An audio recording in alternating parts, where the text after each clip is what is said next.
Oh, What's up, you guys? Welcome to The Imagination. I'm your host, Emma, and today I'm honored to have on the show SRA mind control and sex trafficking survivor and survivor advocate, writer and author of the book Quest for Love, Memoir of a Child Sex Slave, podcast host and content creator, blogger, yoga instructor, educator, entrepreneur, and creator of the Unconditional Model and Liberation Prison Yoga, and one of the most requested guests I've had on The Imagination, Anneke Lucas. Anneke experienced the greatest darkness in childhood through a series of events that led to her being groomed and eventually sold into sex trafficking, satanic ritual abuse, and trauma-based mind control behavior modification programming by her mother. After breaking free from the pedophile network that was trafficking her, Anneke courageously decided to place her entire adult life into the context of trauma recovery. Her 35-plus-year healing journey included much yoga and therapy. In 2008, she started teaching yoga, and in 2012 began training and organizing yoga teachers to enter into the New York prisons, which led to the founding and directing of the nonprofit organization Liberation Prison Yoga. Sharing yoga in the prisons, the Unconditional Model was developed. Since 2014, Anneke has led many workshops, training therapists, yoga instructors, and others in the Unconditional Model. She travels the world to share her story and teach, including a 10-week online Unconditional Model course, Shifting the Power. Anneke has a private coaching practice where she sees many survivors of extreme abuse and also hosts peer support platforms online. She currently has a workshop coming up on June 4th to 5th that I'm really excited to talk about today. And her book, Quest for Love, Memoir of a Child Sex Slave, is currently available for sale in America on Amazon through her website. I will have all of her links in the show notes. Anneke's courage to shine a light on the darkness she experienced as a child has inspired many throughout the years to share their own stories and to not feel so alone. And her work with therapists and in prisons cannot be understated, as these two areas are in desperate need of education on trauma and recovery. Anneke naming her workshops Shifting the Power couldn't be more appropriate, as she is a living example of shifting the power from dark to light. I'm grateful to have Anneke here and ask that you all grab a pen and paper and give her your full attention. Before I finish introducing today's guest, I wanted to give just a quick reminder to email me at imagineabetterworld2020@gmail.com if you'd like to be on the podcast, and to subscribe to my free Substack at www.emmacatherine.substack.com. Thank you all for making the imagination the safest space on the internet for survivor and whistleblower disclosures. So, you guys, without further ado, please help me in welcoming today's guest of honor, walking miracle, spiritual warrior, voice for the voiceless, and a woman who has been a personal inspiration for me and to this podcast, the one, the only, Anneke Lucas. Anneke, thank you so much for being here with me today. thank you, Emma. That must be the most amazing welcome I've ever had anywhere. You deserve it and so much more. You've done so much and you've been through so much. I can imagine even for you, it's hard to compress it into a couple paragraphs. Your life is just filled with highs and lows, darks and lights, and everything in between. And I'm really honored to have you on today. And since you're new to being on my channel, and I have a lot of listeners and viewers who are sort of newer to a lot of this, I'd love to start by introducing you and giving you a chance to share your testimony. And I thought we'd go back in time to childhood or before childhood, if you wanted to talk about your family before you were born, and just give you some time to share what you went through as a child being trafficked through these networks.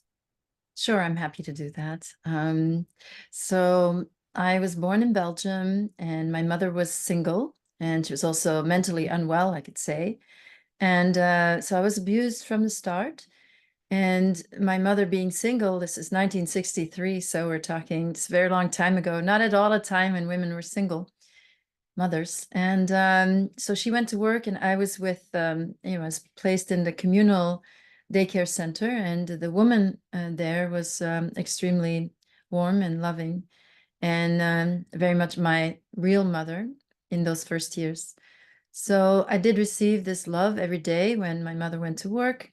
And I even have memories going back to the warmth and, songs and so forth of that sweetness that from being seen as an innocent baby by this lovely woman, And it gave me, I think, a really big sense of self, that my mother, who was constantly projecting something that I wasn't, could never give me.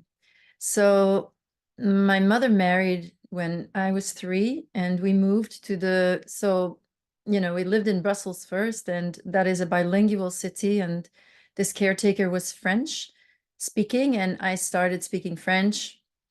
Then my mother married, and we moved to Flanders, so she's Flemish. And I believe that we were singled out because of her mental illness, and because I was already abused, because I was already dissociated, and because she's obviously somebody who's not going to protect her child.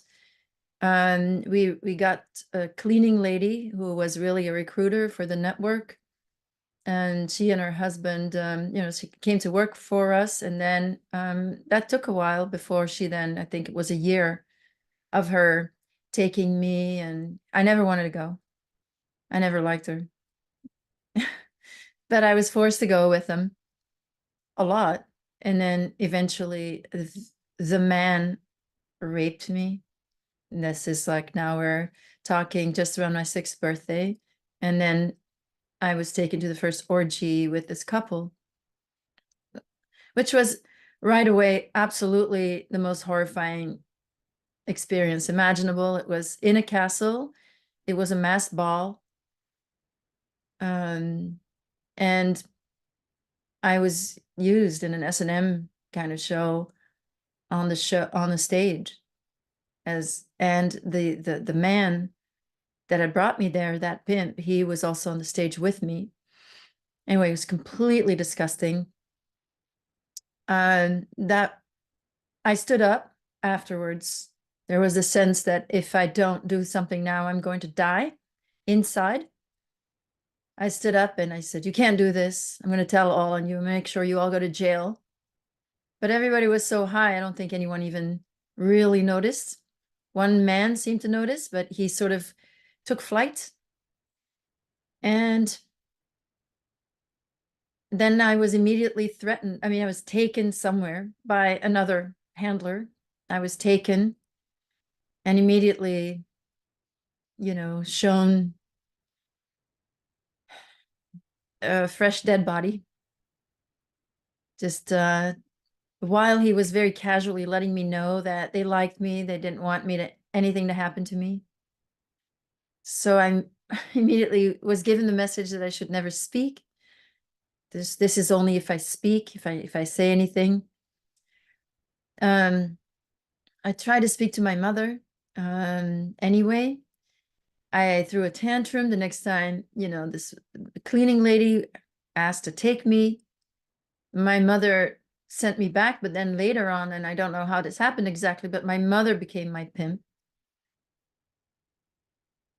So the cleaning lady stayed. She kept working there, but my mother was the one. She bought a car. In fact, she didn't have a car before. She took me to town hall to get her driver's license, which, because my stepfather was the mayor, she didn't have to do a test or anything. So she just got her driver's license, got her car, and she couldn't really drive. So, but she did, I think she got the car just so that she could drive me to the network and make that money. Even though I should say we were not poor. We were middle class. We were not poor, but my mother was really crazy in that way. And she had so much gusto. She really just wanted to be able to brag about the VIPs that I was seeing, and that she then knew, and she was talking to. She was really speaking to one person who was a countess, who was a contact person for the network. So she was very happy to brag about that relationship. So again, my mother not being well, she was targeted, but not the right material really for the network. So she was never allowed into the network just because she was so happy to brag. I think that they might have thought she couldn't keep a secret, which might have been true. So she wasn't really network material. So she was always on the outside of it and envious of me. And so 3 years I was a slave that was, yeah, a disposable, I guess, child. And it was, I felt it. So that I was only used in Belgium in the first 3 years. Certain aristocrats, which the network there was mostly, it was one man who was prime minister twice. I've named him, no one knows him here. And really was running the network together with some royals, but members of the royal family that nobody really knows. And but I didn't know that. I knew him. He was the big boss there in the network, and he was the one, he was a butcher. He had started out as a butcher and made his way up in politics. He was a very popular right-wing politician. And he, did everything that is done in the network. That's to say, children were tortured, children were killed, children were indoctrinated, although at the time, so we're talking 69 to 72, the methods they used were not very sophisticated. It was just him, and it would put children in certain situations and not give them a choice, and then make them do things and so forth, make children abuse each other and so forth, or very much the same sadism that is maybe something that you hear about from the network. That as soon as you had a friend, you would pay for it. So yeah. And then I was given to certain aristocrats who definitely, you could say that it was just pure chance that I survived. They could do what they wanted. Not all children did survive. Um, and I was also I was used for what they call the newcomers. That's to say, adult men that are being indoctrinated into the network. That's to say, it's a club. They want power. And they've probably passed several steps of their triage and then are now put in front of a young child, that is me, 6, 7, 8 years old, and that is being photographed or filmed in secret. And these men, commit this crime, and now they are in the pocket of the boss of the network. And then 1972, I was given as a gift to what was an international networker, an American billionaire. And because the Belgians so much wanted to do business with this man, they gave him 2 children, and they set up what was a classic, let's say, satanic ritual surrounding the Bilderberg meeting of 1972 in Belgium. It was in Belgium in that year.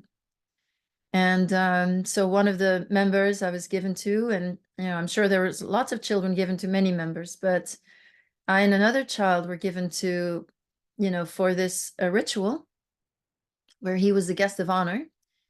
And one child was to be killed and the other was to be raped. And well, I was sent with my little friend. That's to say, a child who was a little bit slow.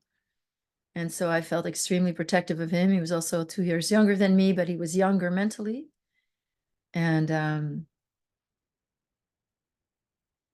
yeah, I wanted to go. I think the idea was actually that I would be killed.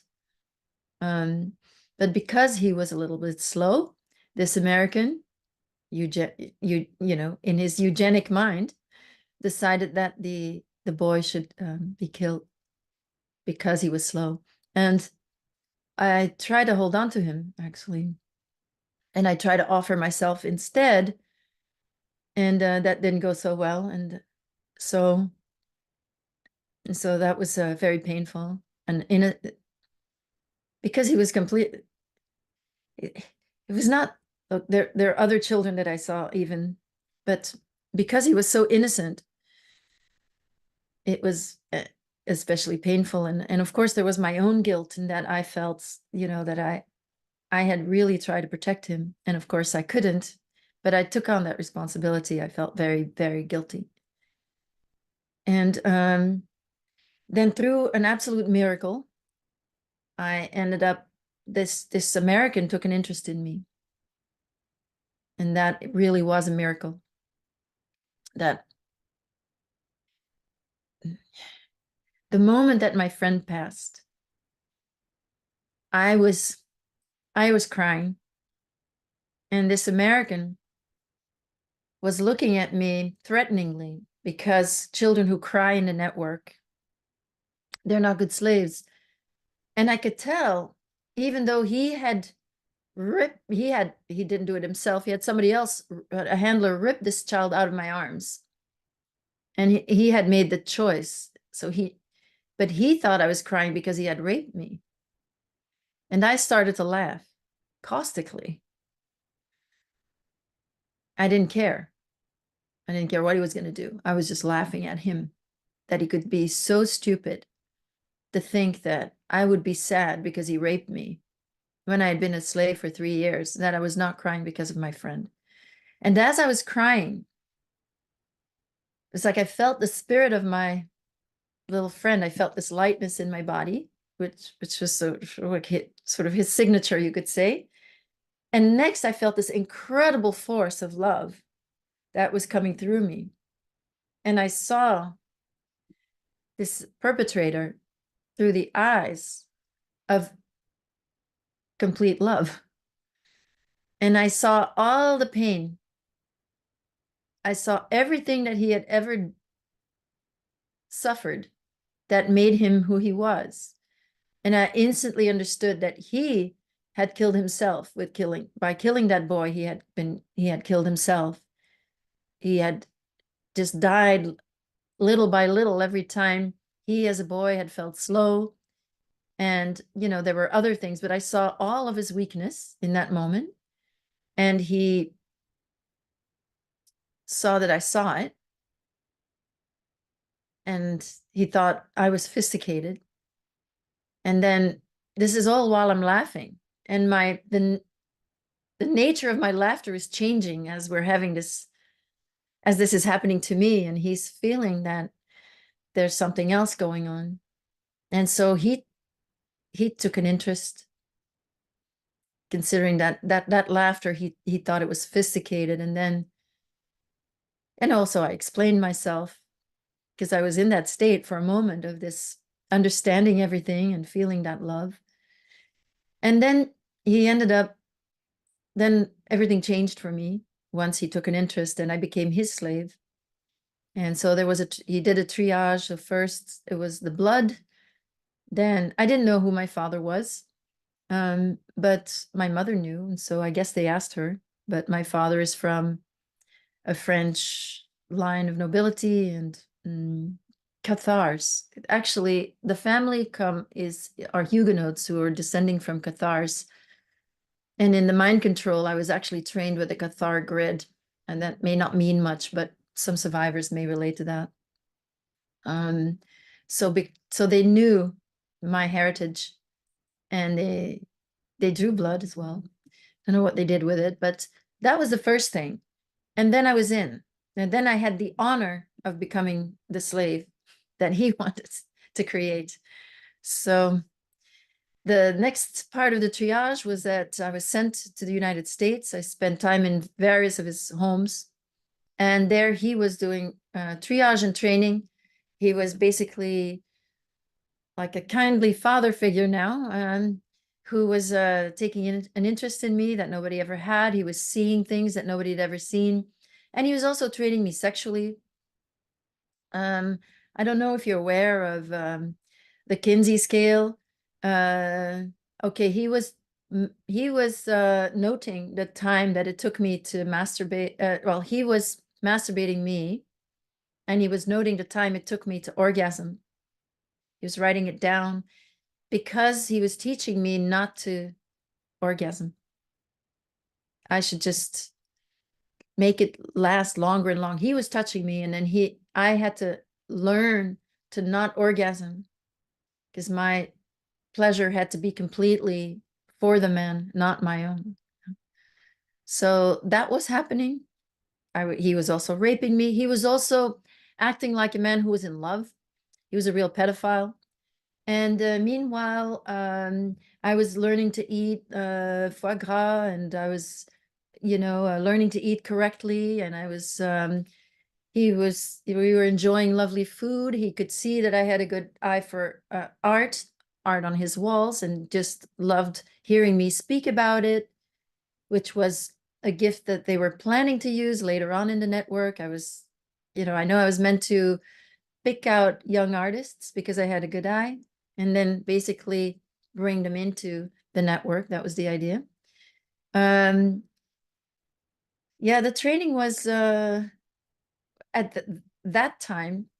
There were a lot of things that I was receiving that I needed developmentally. Someone seeing my intelligence, someone teaching me, like letting me speak about art, and even teaching me about clothes. We went shopping on Madison Avenue. I talk about that quite a bit, but it was just so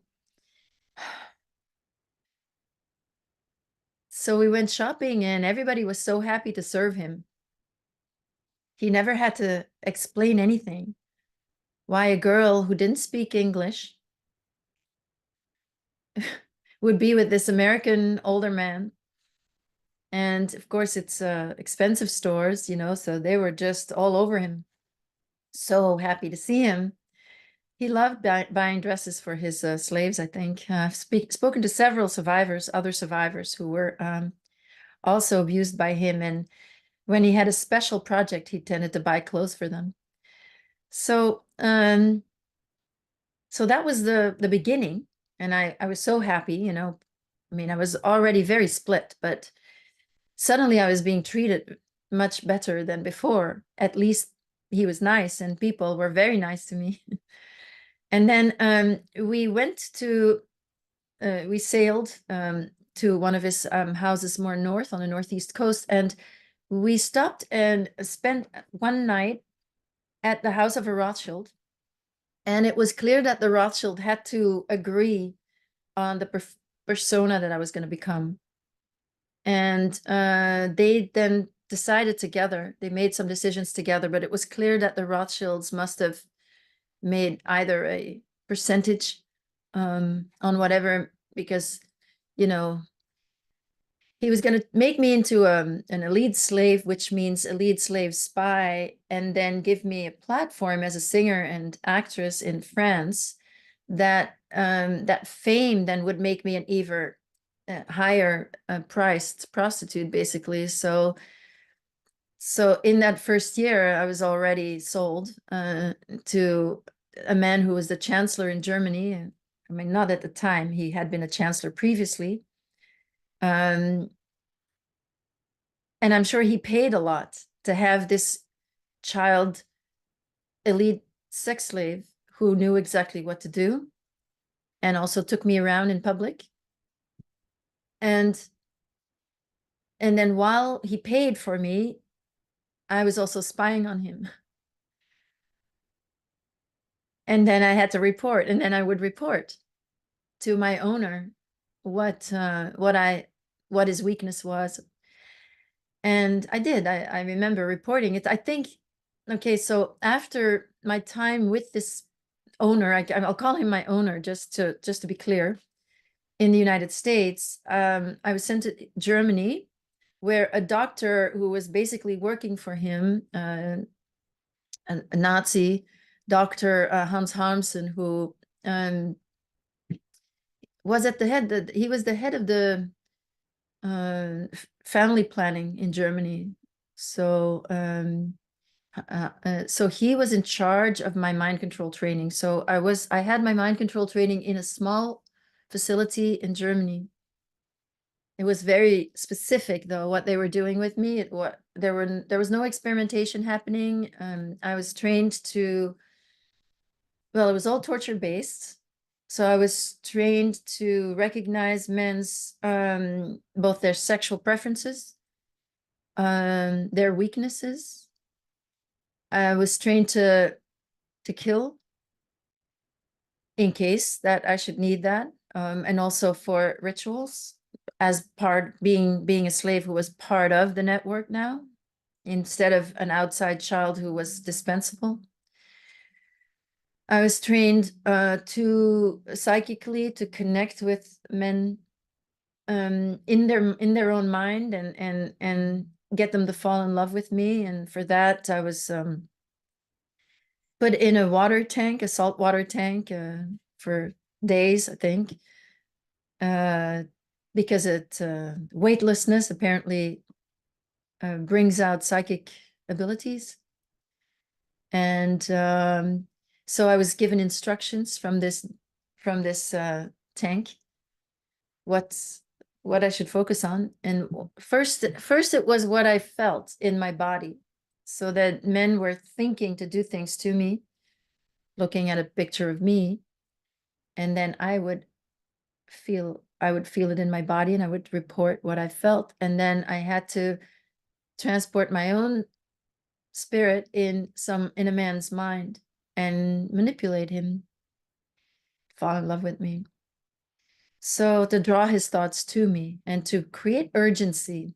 It's a very interesting thing. In mind control, I was trained to create urgency in the mind of a man, that so the way that he would fall in love with me would feel urgent, and create it. It's just very interesting how this urgency is a sign that there's something not quite correct. When you feel an urgency, if somebody is making you feel like it's fear, really. So anyway, I thought it was very interesting. I was impressed at how the mind control was transforming me.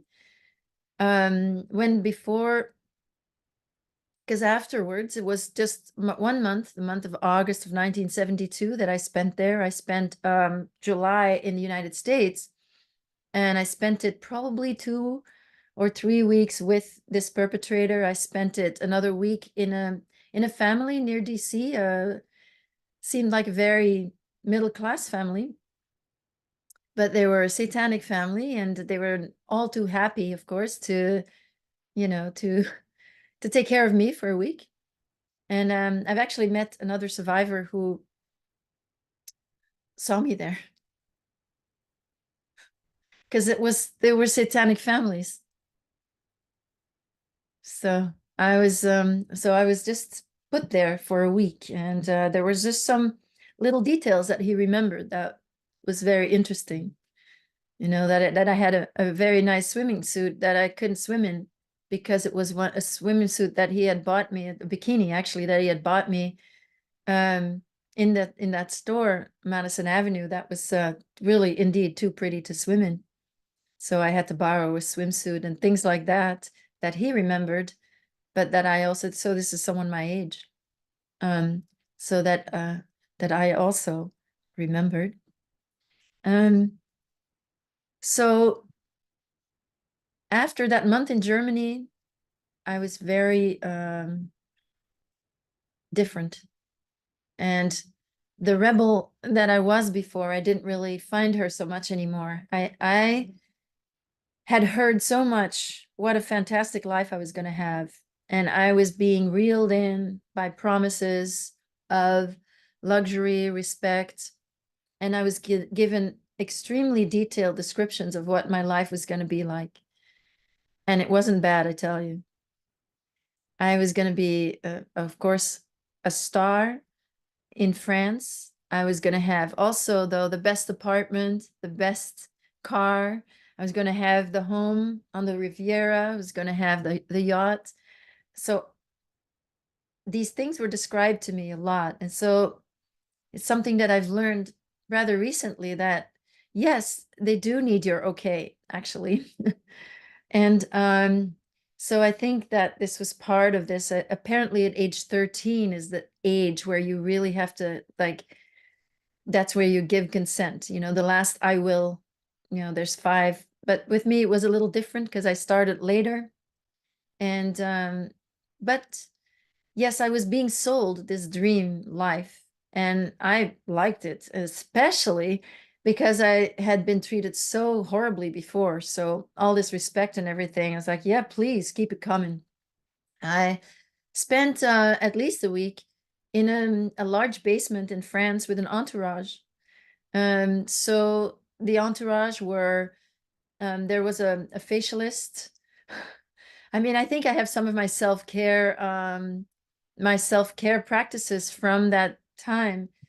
I and it was all it was and I'm still, of course, I'm not this persona obviously now, but I still have this similar, like, the idea was I should look natural because I was going to be the natural sexy beauty, and that was how I was going to be trained, and I was being trained that way.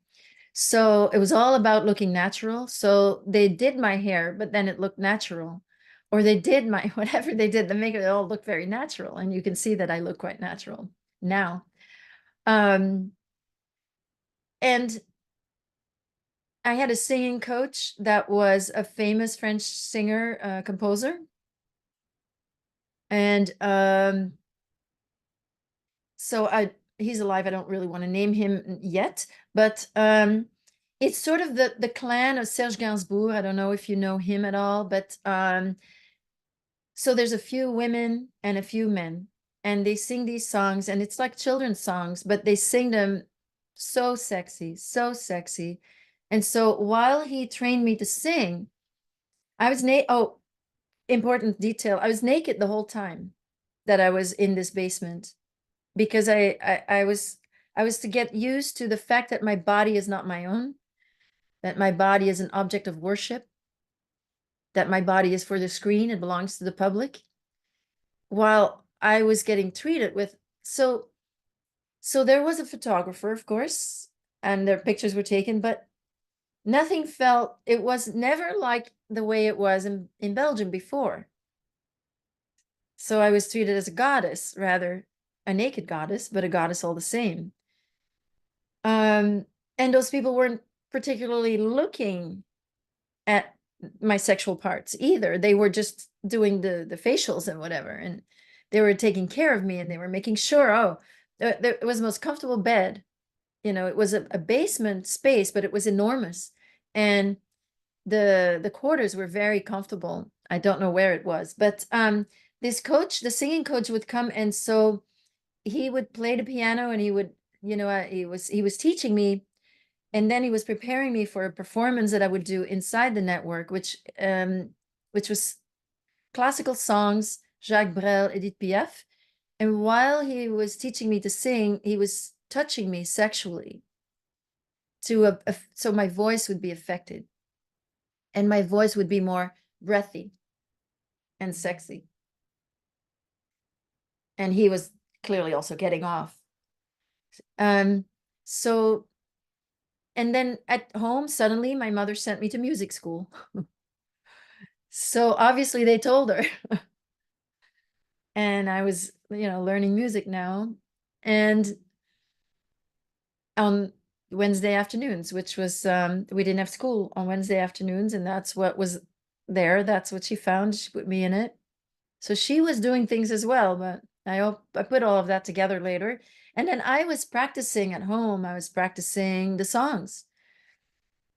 I was practicing the lyrics without any notes or anything. I didn't have a piece of paper or anything, and I couldn't read French anyway. I was Flemish, but I knew the practice, and I always had this memory and always remembered singing. I was wearing a pink night dress, and I was singing in front of my window in my bedroom, and my bedroom gave out, there were kind of large yards, but there were neighbors on the other side, and apparently they had been watching me, and I visited them the next day, and they were laughing at me. Yeah. Not nice people. It was the woman and her son, and well, he was younger than me, but they were laughing, and it was especially the mother, who was rather mean and was laughing at me because I had been singing like for an audience the whole night. So it's interesting. I put that together later. So in this year of preparation, it was clear that I was going to be treated. They were selling this incredible life to me, but about a year later, the week before April 30th, it was sort of a week of festivities. It was in Italy. It was a villa that belonged to my owner. And so that's where I saw most of the royals, the celebrities at the time, famous actors, famous singers. Yeah, many people from royal houses as well, politicians that were all there, that all passed by at least for various rituals and festivities, you could say. Really crazy stuff. And so at the time, so what I was doing, I would be given to men, and then I would go to my owner and I would tell him, um, I would have to basically report, what is this man like sexually? Um, like one of the men, he was very scary. And so what I had to report about him to my owner was that I would not be able to please him as long as I was alive. And so this information, you can imagine, for my owner was very valuable, because then he would give a dispensable child to this man, and then he would, of course, have him in his pocket. You see how that works. And oh, so many. I've you know I've I have you know begun to share who these people are. Obviously, there's many. It is feeling safer now. It is beginning to feel safer. Although I for 1 second, there was a famous singer who, okay, so I did my performance there, and that was going to be that was yeah, part of all these celebrations. That was my coming out party, you could say. So now I'm 10 years old. I'm coming out for the network. I'm doing this performance, singing these songs. And I've had this choreography from this French composer, who was also there, of course, or singer. He was known as a singer. He was especially known as a singer back then. He's also an actor. So I had this choreography that these are classical songs, and of course, everything was sexualized. So this is a beautiful song with lyrical and so, for example, the text is in Ne me quitte pas, Don't Leave Me, Jacques Brel. So the text speaks of the old volcano that nevertheless still spouts fire. So then I have to go sit on an old man's lap and look at his genitals. That's the old volcano, you see. That's still going to spout fire. And then there was a line about a barren field that nevertheless still gives a beautiful harvest. And I had to look at a woman. And of course, they're all pedophiles. So you look at a woman and it's a barren field, So I looked at a woman, the one that I saw. I didn't really know what I was doing. You see, I just figured, I knew my instructions, but I didn't really know what all of that meant. I just figured that out later on. So the woman was a famous singer who did not appreciate the joke, because people laughed when I looked at her. And that, and like jealousy in general, and I think something that she tended to do. She and her husband kidnapped me from that villa in Italy and took me to Monaco, and did a very intense, well, first of all, they abused me and humiliated me, which was not supposed to happen, anymore. That was not part of my persona. And so she could do whatever clearly my owner had nothing to say. She could do that. She did it. So they abused me, and then they did a ritual in a chapel, well, really a small church, which the royals in Monaco also use, where they did a ritual putting fire under my feet, under the soles of my feet. They had tied me backwards over an altar and put flames under the soles of my feet, and did a ritual that was an extreme exchange ritual, where this singer took the purity of my voice, took the purity of my body, especially my chest, and I received her self-hatred. I tell you, it was powerful. It was very, very powerful. It worked. And after this woman realized that, oh, she could do everything she wanted with my owner, but she couldn't to the Rothschilds. So I was helicoptered to this is Waddesdon estate near Oxford in England, which is Rothschild managed. And there I guess she had to confess, you know, that she made an error because I was their product. And there it's so insane. But I was put in a park, and I was in a hunt, crossbow hunt. And so I there's the panic of being a victim in the hunt. And then I was pulled out by Cockney handlers, or handlers with a Cockney accent, who then had me kill with a crossbow. They gave me a crossbow and made me kill a small animal. And their message, and it was so obnoxious, you know, it was so incongruous. Their message was, you see, you'll always be the victor. And I put together in the healing, and well, they humiliated me. They tried to break, you know, this persona that had been very carefully created over this year that was going to bring in a lot of money for a lot of people. Because of course, that's why you're a star, so that you make more money for them. You know, and whatever else, you know, whatever else you do. So they weren't supposed to break this toy. And so that was supposedly the training to put me back on top. That was their idea. Then I was picked up, taken back to Italy, and then I had to perform like the big ritual, which was my induction ritual. And I knew enough to do it because, you know, it's not like you have a choice to not do something, because it's going to be worse for the victim if you don't. So I did it, but I didn't want to. And so it was the time after that that I rebelled against my owner.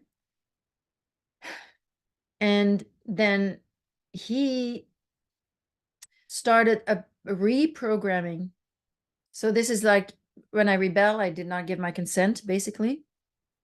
And now I was reprogrammed intensely, to make sure that I would never be successful, to make sure that I would never speak, of course, but especially also that I would never feel that I deserved anything good.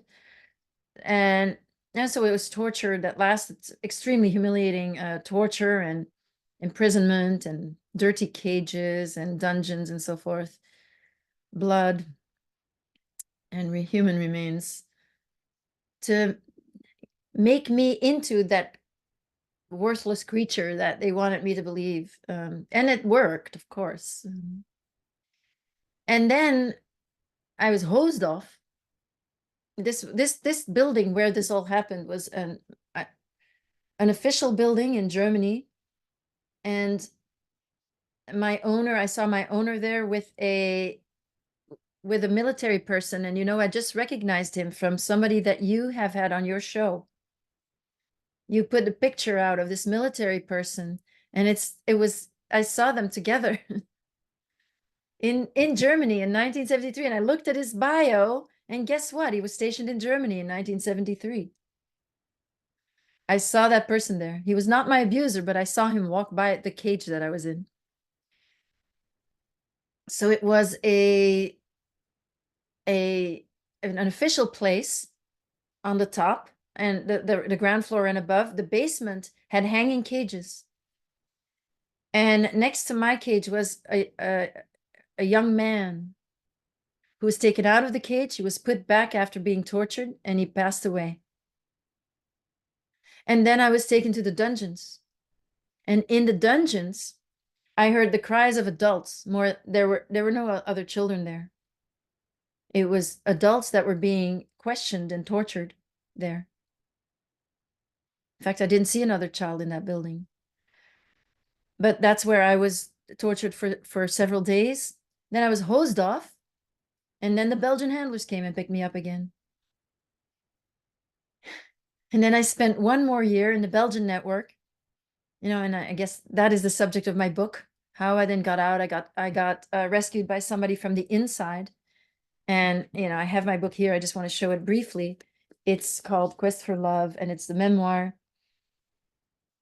And of course, it goes back to before and the mind control training and everything, but it is this last year in the network where, a young man arrives who's just 20, and he then becomes my protector and then my abuser, and then ends up making a deal to get me out of the network, which then he did at age 11. What a story. Oh my gosh, so many lives lived in such a short amount of time, and so many experiences that you had that were just so horrific to take in. You know, I've had people ask me, like, when you hear these stories, does it ever get easier? And it's like, no, it doesn't. Like, they're just so beyond anything. Like, you could watch the most horrific horror movie and like it just exceeds anything that you could ever even try to imagine. Like, my brain can't even come close to even comprehending what these people do, And then to think about learning about this as an adult in a sense, and like reassessing it and trying to make sense of it from a child's mind.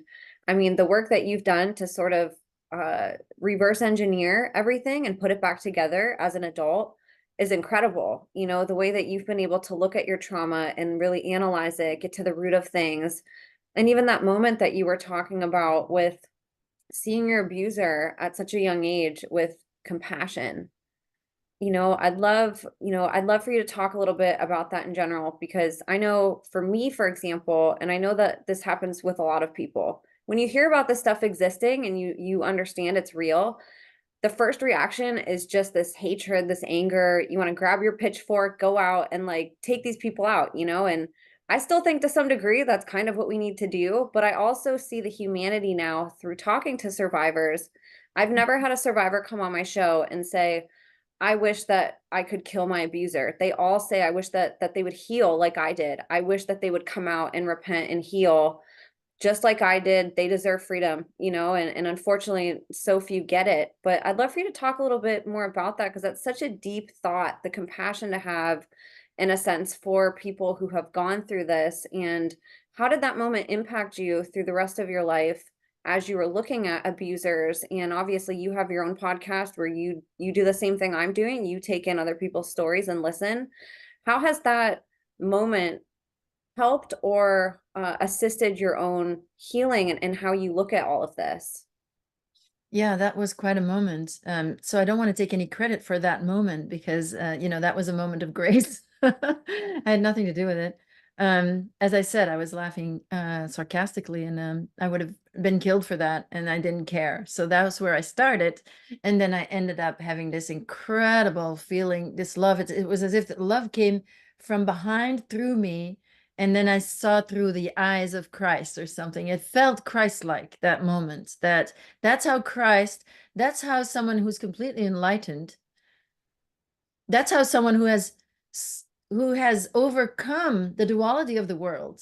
That's how someone who is completely rooted in that love and is not fooled by the delusion of earth. That's how they see everything. That's what I think it was. So I got that moment. So what happened with it was that my owner saw it very, very clearly what had happened, because what did he want to train me into? Well, I had to look at men's weaknesses, which is exactly what I had seen.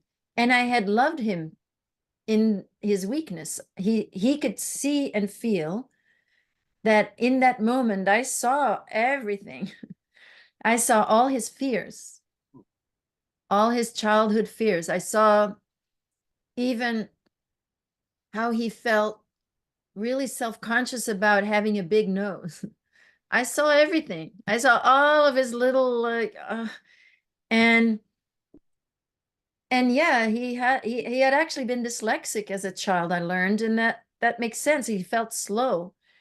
And he wasn't the brightest at the end of the day. Trauma, but I saw the abuse.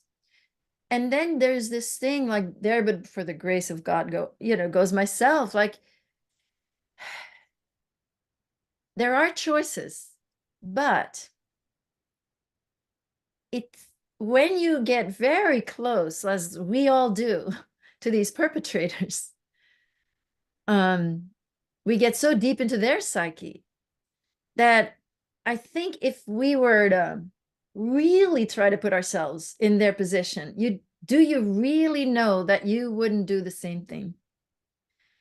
The young man the gangster who ended up rescuing me from the network that I didn't speak so much about, because that's who I talk about a lot in my book. He used to do something. He used to kill people, and he talked about it to me, and that is also in the book. And he wanted to see people when they had a gun to their head. And he said that's when their truth comes out. And it's true. When you put somebody in a life and death situation, whether that was in Nazi Germany, I know of a man, a Polish man, who under the Nazi regime had a gun put to his head, and he was 20 years old. And either he was going to be shot or he was going to join the Germans. And he joined the Germans. And he made a wrong choice. And that man ended then becoming an impossible person, pedophile, and, basically being a terror in his family. When you confront someone with death, you see their metal, what they're made of. And a lot of us never get into that place really to know. So the way that this trauma is inflicted on these children in the network, and that includes everybody who is an adult member of the network, it puts you in front of that situation. That's what trauma does. It confronts you with fear of death. And then the instinctual reactions to that fear of death, that fear of the loss of the body, these instinctual reactions of fight, flight, and freeze, those are harnessed. Fight, everything having to do with anger, that's an initial fight reaction. And that includes everything having to do with control. So you can see all these people in the networks, they're all in these, those controller parts, you could say. The next is flight. So in the flight mode, you can run a lot faster than you can normally run. So in flight mode is how the super soldiers are trained, you see. These natural instincts bring out these superpowers that are not harnessed and guided in these new personalities that are created, those new alters that are created. So when you're confronted with death, almost at the beginning of your life, some people even before they're born, because some of the training starts before birth. So can you really judge someone who doesn't have the strength and who never finds the strength? Because it's all fear. It's fear. How do you overcome fear? You have to have courage. So when I was 6 years old and I was confronted with this situation that I felt I'm going to lose my soul, I stood up and I said, you can't do this to me. I'm going to tell all, you're going to make sure you all go to jail. And the strength that came in me, that's not me. That's just like, that's the strength that comes from beyond. And that's the spirit. So the connection to spirit is the only thing that heals. And the connection to spirit is what gives you the courage to get out. But can you really blame someone who doesn't have that faith, who doesn't have that strength? Now, that doesn't mean that things don't need to be done, but thankfully it's not me that has to do them. That's not my job. obviously we can't let things go on as they are. Yeah, you're 100% right. And that was a lesson when I took that in, it changed me because I was never taught that. I just know people's actions. And just like so many people in society, I wasn't taught about how trauma can affect somebody and about these abuse systems. And even just considering what, somebody like your abuser and even you, have gone through. It's changed every way that I interact with the world. It's these seemingly normal looking people that have gone through this. And I try to just comprehend how many people I've passed in my life or said hi to, went to school with, that I knew somehow or came in contact with or passed by on the street that were going through what you did. And like I never even considered it because I didn't know. You know what I mean? And that's why your work, I think, and just these lessons, like it's so important for us to connect back with humanity. We're trained so much to just react everywhere we look. That's, you look on the news and it's all these divisive battles. You look at politics, it's all divisive. Everything is made to tear us apart from each other and to look at beliefs, to look at an action that somebody did, but to never take a step back and put ourselves in people's shoes and ask that really brave question that you did. What did this person go through before they did this action? What did this person's life look like? Did they ever have a choice? Do they have courage? Are they a coward in a sense, and whether they are or not, people can lack courage and many people do. Many of them don't have that courage that comes over them like you did. And I just think it's incredible that at such a young age, you had such a revelatory download in a sense come to you that's so profound. And it's something that most people don't ever learn in their entire lives. Well, it has a lot to do with the trauma. That's to say, being faced with death does bring that out. And, when that gangster talks about putting people in that situation and then seeing that they're cowards and then killing them, there's obviously huge projection of his own trauma and that he never was able to accept that part within himself. So obviously, it's normal that we can't relate to pedophiles. It's normal that we can't relate to people who go around killing people. But see, the division is like this. Dissociation and division are the greatest tools of the people who want the control, of the network that wants to, centralize the control. And at the moment, it's gotten worse, obviously a lot worse recently. But there's so much invitation. So it's like this: you get invited, you get invited to judge, always you get invited to look down on somebody. But for them, it makes no difference whether you think ill of elites, that's them, and you look down on them, or you look down on poor people. It doesn't make any difference. As long as you look down on somebody, as long as you participate in this toxic power structure by looking down on somebody, and you can say, well, of course I'm going to look down on pedophiles, but yeah, of course I do too. Like, it's hard. I'm not talking about all the times that I wanted to kill them and that I want, obviously it's part of the healing is to go through all the feelings and, the desire to kill and the desire for revenge and, all of it is part of the healing process. And it's nice to keep it in the context also that there is like an adult present who can make wiser choices. It's so strong, this invitation always to look up, to give our power away to some and to look down on others.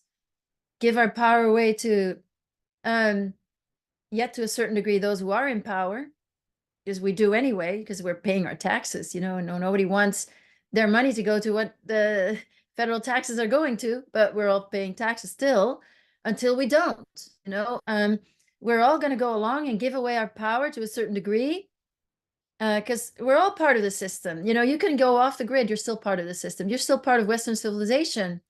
So how do you really participate in the problem? By projection. That's to say, if I'm going to assume, and that's the unconditional model really, if I'm going to assume, if I'm going to look up to someone and give my power away, whether it can be a survivor, it can be a survivor, or it can be a sage, or, it can be a guru, or it can be a teacher, or it can be people that you give your power away to. Like I would give my power away to, sort of women that are not good, right in the head, like my mother. I would give my power away to women like that. Then that's, and as much as I do that, it's like a formula. As much as I give my power away, I will also look down on other people. So then I'm going to look down. I can look down on pedophiles. I can look down on those who want the power. I can look down on billionaires. But at the end of the day, we need to neutralize that. All is based in trauma. If I give my power away to someone emotionally, it means that there's like the face of a parental figure that is the hypocritical face of the parental figure that you had to love, or else. Because if you didn't make them good, then what was going to happen? What if you didn't love from that place of fear? That's fear-based love. That's upward projection. And downward projection is that there's a part in you that you've not yet accepted, which is also based in trauma or unmet emotional needs. So if I'm judging, that's the smallest way in which you project out. That's a dark projection. And I don't mean judging like discriminating. I don't mean like, I can tell that you're a pedophile. I know. Don't tell me, I can tell. But I'm talking about having this intolerance, that there's this emotional intolerance for this person, that they're so bad. And of course, this is what's being invited a lot on the right now. Is this, but it's everywhere. We're all invited to take on a persona, whatever that is. We're all invited to like prove that we're good. We're all invited to create personas. And on the other hand, when you're judging, if you accepted that means that there's a part in you that you've not yet accepted, then you can go and look at yourself. And that's what the unconditional model does. So downward projection, if you look down on a pedophile, you say, well, I'm not a pedophile.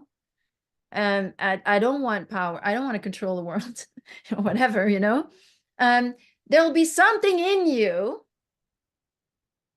about that is the trigger for you. So if, obviously you're not a pedophile, but what is it? Do you get cold and unfeeling sometimes? Do you like power sometimes? It's like you have to ask yourself the question. And that's the lens, I guess, of the unconditional model, to heal ourselves in the context of changing the world. Yes. One of the things that it reminded me of that connected with your story, when I first started waking up to all this, I think one of the first rabbit holes that a lot of people go down, especially here in America, is looking at Hollywood stars and celebrities. And you start realizing the symbology and the color patterns that they're wearing. And you realize that there's satanic imagery or words or messages embodied in these songs. And I think our natural reaction is to go post about it, which I would do. And I stopped doing all that for that exact reason that you were saying, because once I learned, now my heart just breaks for these people. Like it could just make me sob forever thinking about, even you being positioned to be the starlet. You have this beautiful life. You'd have all this admiration, all this money, all this fame, yet nobody would know the horrors that you were experiencing behind the scenes.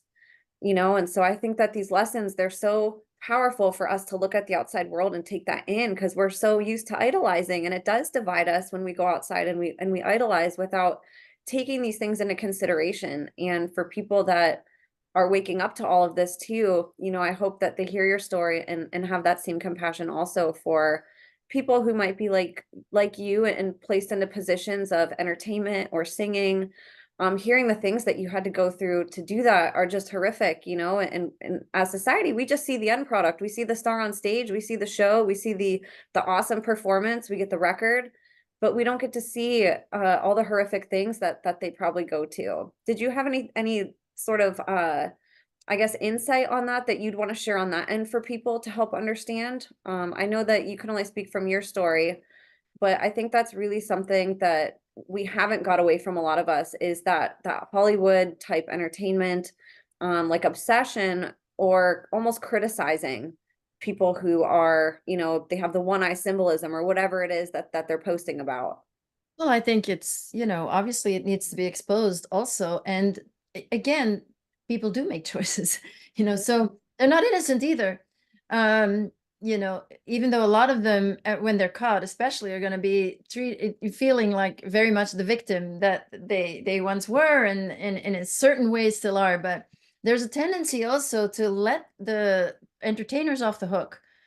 But I was raped by entertainers too, and even at the time, I didn't think it was rape. But Eddie Arnold, for example, he was a big American star, so he was one of my rapists, and he's an entertainer. And people are, you know, from working with other survivors, all of my icons also have had to come down. I mean, I'm still disappointed when I hear about yet another one that maybe I thought, maybe not that one. Oh, but that one. So it's so bad. And I understand that when there's a tendency, when these icons are starting to fall and we start to see the symbolism, and we start to see they're actually blatantly taking part, and they're signaling to others. So on the one hand, I have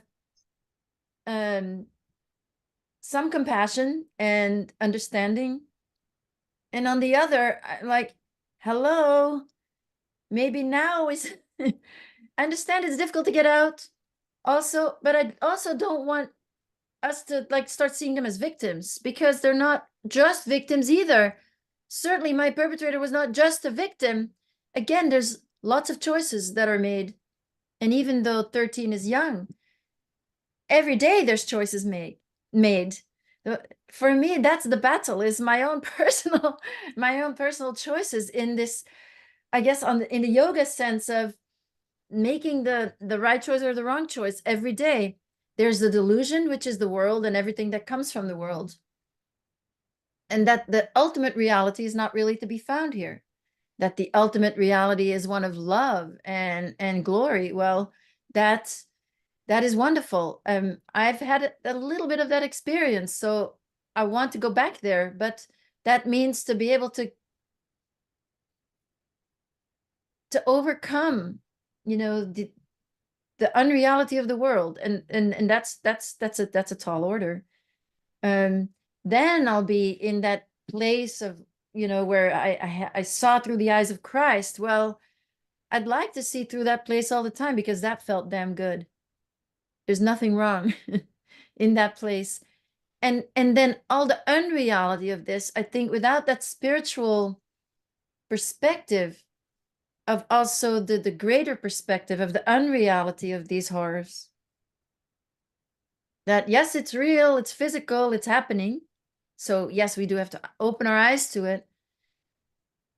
And then in the healing and also the experience that I and many other survivors have had, you know, while we were being abused, that's to say that the reality of these experiences are very different, maybe, from what they are perceived as from the outside also.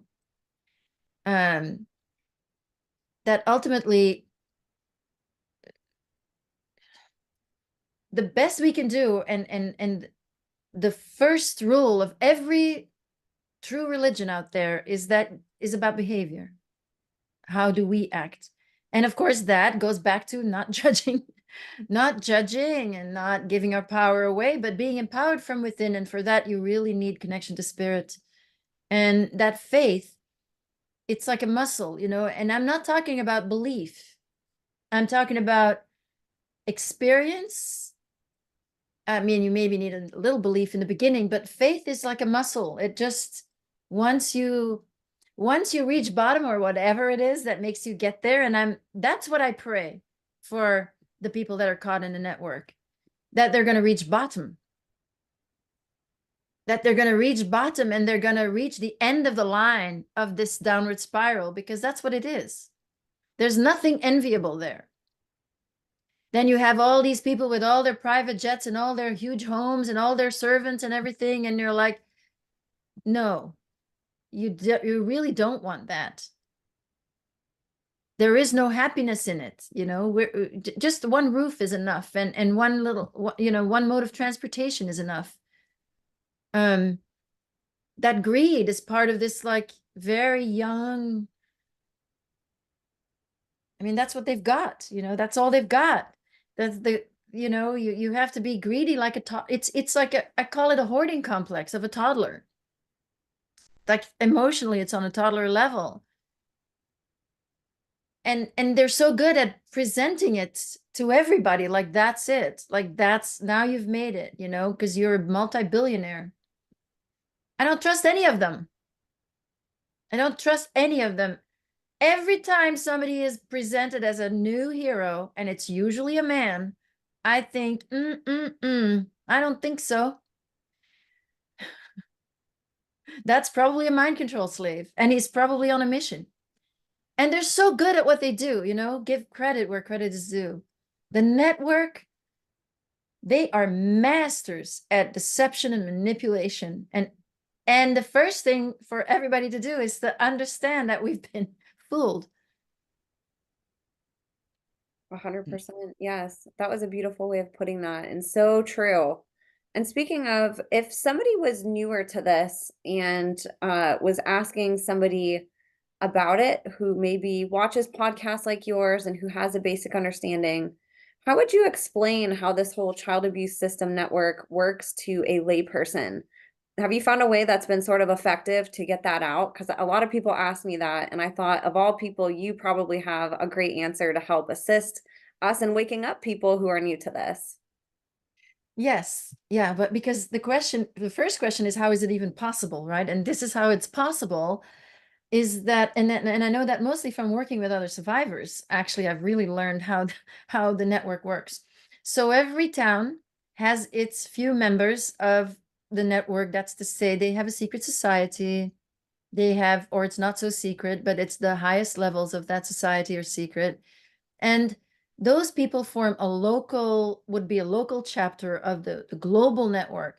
And the local chapter on the smallest level, they may be satanic, they may be satanic, but with their Satanism, that's to say with how trauma has deadened them inside, they keep the control in their town. That's to say there'll be a judge, there'll be a lawyer, there'll be somebody in the police, on the police force, there'll be enough people so that when a victim starts to speak out, there'll be psychiatrists that when a victim tries to speak out, they can control it. Or when there's a case, they can control it. And then the way they operate themselves is that they will use their own children. So these are first incestuous families, and they use their own children first. So they traffic their own children, and then they use their own children.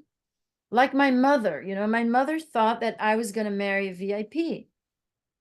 And for that, that justified everything for her, because my mother's also a psychopath. She had nothing inside. She got all her value from from outside. So these people also, you know, part of the network, maybe born into it, maybe never left, or you know, anybody who's successful at some point may be invited, and then there's a triage that happens, and the person may not know that they're in triage, you know, and they may have at some point shown integrity and then not invited in ultimately, you know, and then not become successful, not become very big, or not lasted very long, you know. So there's all degrees. But so people that are in it, they use their own children, and then they will give their children to bigger networks with more powerful people. And that is how they themselves also get to climb or get, you know, power or whatever they want. They can have it, you know, on the lowest levels, the handlers and everything. I think it's protection from the law. Why pedophilia is never is not very well persecuted, you know, in the judicial system. And and then and then those same children, depending on their gifts and so forth and their blood, they may be used in the biggest net where they may be trained. They are also triaged, or and the children are used for anything. People give up children that can be killed, like I could have been killed. And again, they come from families, you know, if they're network families with blood, they're less likely to be killed. if they're kidnapped, or if they come from the outside, parents that have sold their children, basically, well, then they can be killed because they need a lot of children to kill. So there's a belief system of Satanism, you could call it, or Luciferianism, or whatever it is really built around,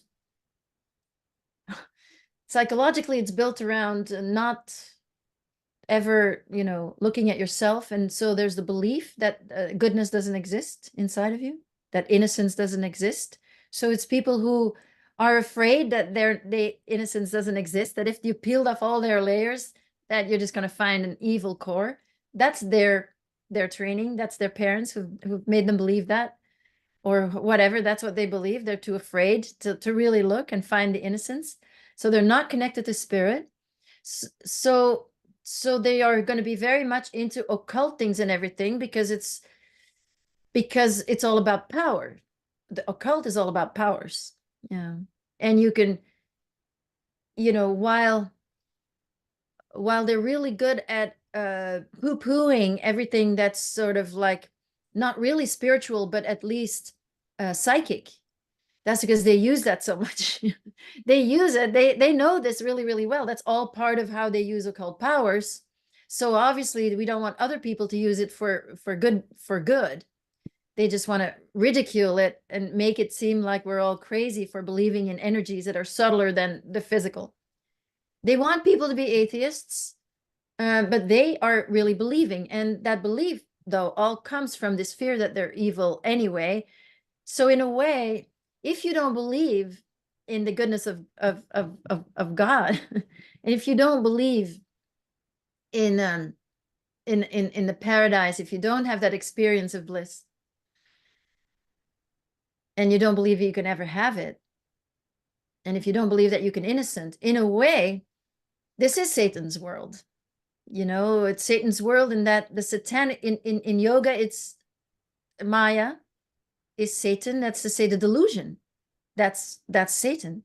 And so the satanic force is indeed everywhere. Like, I'm looking at your body. I'm not really I may see some other things, but I'm not really seeing I may see some light, but I'm not really seeing you. I'm seeing you in the physical world. I'm not, there's a soul there, and I'm not really seeing that. We're talking, through our bodies. So if you really don't feel that you can be innocent and that you could ever be redeemed, then you might as well give yourself over to Satan and get power, because what else do you have?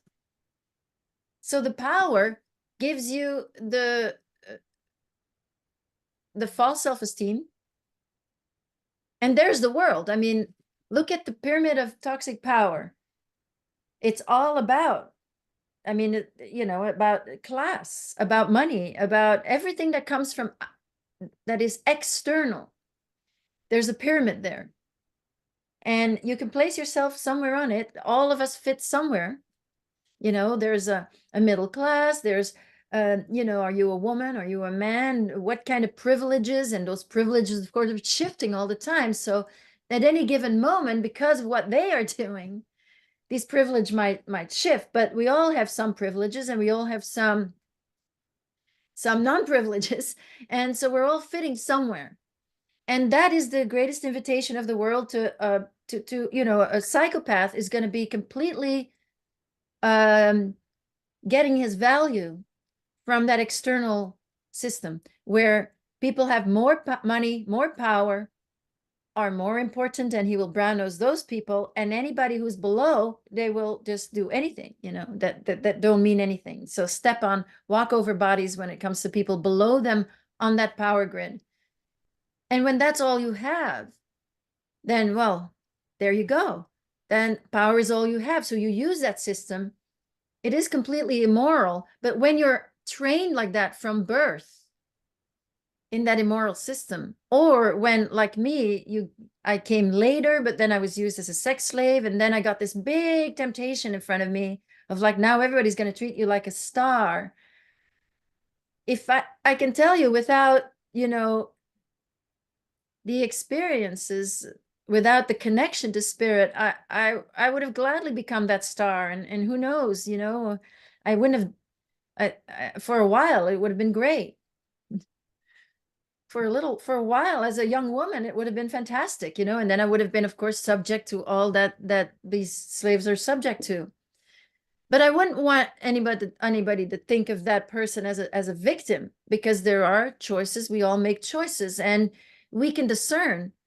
We can have discernment. Those are not that those people are just like us with weaknesses, except for they rise harder, they fall harder, they are caught more. It's harder for them to leave the system, but it is always the same. It's the world offers lies, and so those are the people that are most connected to the lies and are most going for the worldly.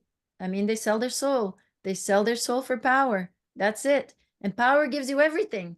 Gives you money. It gives you the drugs. It gives you the sex. It gives you everything, everything, everything. You can indulge in all your bad habits. And the biggest lie is that the biggest lie that I think Satan puts out is that they get away with it. That's where they're all the fool. That they're not a soul, and that the soul is not going to suffer for that. I don't know if that explains it, but it goes to, there's a lot of royals, of course, that are involved, and so they're maintaining this, and then it works through blackmail. People that are just coming in, like I was saying, they get blackmailed and they get triaged.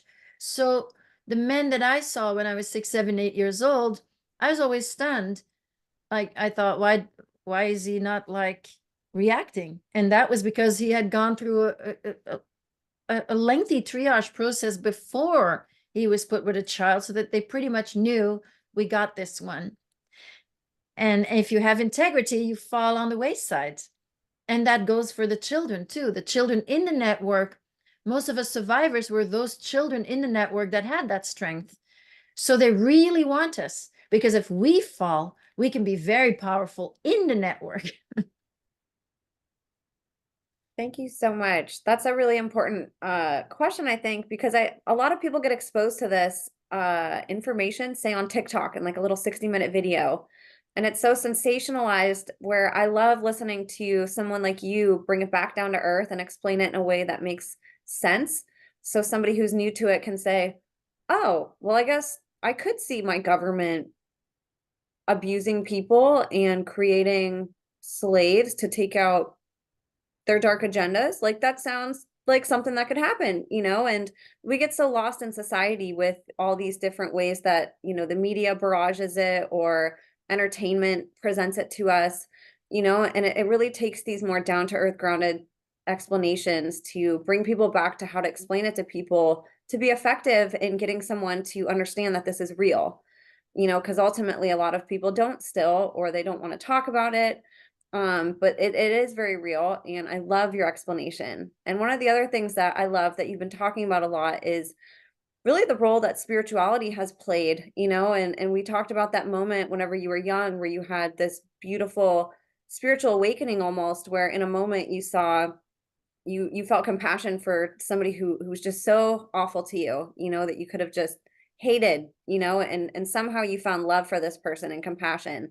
I wanted to ask you about the role of spirituality in your journey, whether that was, from that moment on as a child, if that helped you, and if you always had a spiritual connection otherwise, and then also in your healing, how has spirituality played a part in your healing and in your life? Oh, thank you for that question. Well, so I write a lot about that in my book, Quest for Love. And because I had a near-death experience that was actually more impactful than that experience, which, I don't credit myself for at all. But the near-death experience, there was something that I did, and then I had the near-death experience. So there was a choice I made. It was a very dramatic choice, but it was a choice. It was not something that I wanted to do, but it was about helping in a moment, in a crucial moment, where I was actually on my way out and I was dying, and I was very happy to, but someone needed my help. And it was made clear as I was already out. I mean, and my senses had already reverted. And I made a choice to come back. Begrudgingly, because I really wanted to leave. This was when I was 11. This was the last day in the network.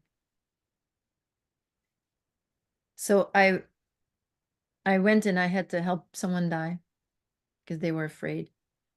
And I helped them die. And in that moment, I felt that incredible love. Also, you know, again, I was just an instrument to help that person pass, to reassure them that they would exist when they went to the other side, that they would still be, you know, that you're still you, you're still you. And after that person passed, then I had this incredible experience of like these, it was like these sheets of light that were all around me. And it was like as I was lifted up into the astral worlds. And I had a glorious experience. I saw my guru. I didn't know these words, of course. I didn't even know if that was a man or a woman. But I saw this being that I knew very, very well.